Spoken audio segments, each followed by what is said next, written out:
Now let's consider another example for substituted alkane. So in this case, first thing we need to choose the longest carbon chain. After choosing the longest carbon chain, then we need to see the lowest number for the substituent. Now first, longest carbon chain, 1, 2, 3, 4. If you go this way, 1, 2, 3, 4, 5. So the longest carbon chain has 5 carbon atoms.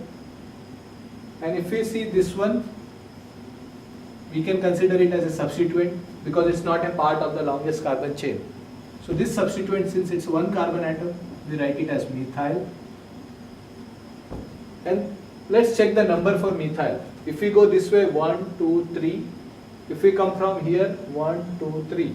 So in any case, the methyl will have number 3 position. So that's the reason we can go any one of the way by starting from this carbon atom or starting from this carbon atom.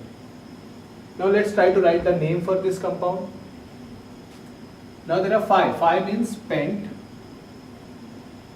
It belongs to a family of alkane. How do we know it's an alkane? Because it has carbon-carbon single bond and it's an hydrocarbon. So we write ane, pentane. Now we need to put the substituent, which is at the third position. So 3-methyl pentane. So if you draw the skeletal structure for 3-methyl pentane, you will write 1 carbon, 2, 3, 4, 5. 5 means pent, single bond means ane. At third position, 1, 2, 3, 4, 5. At third position you have methyl, that is 1 carbon atom.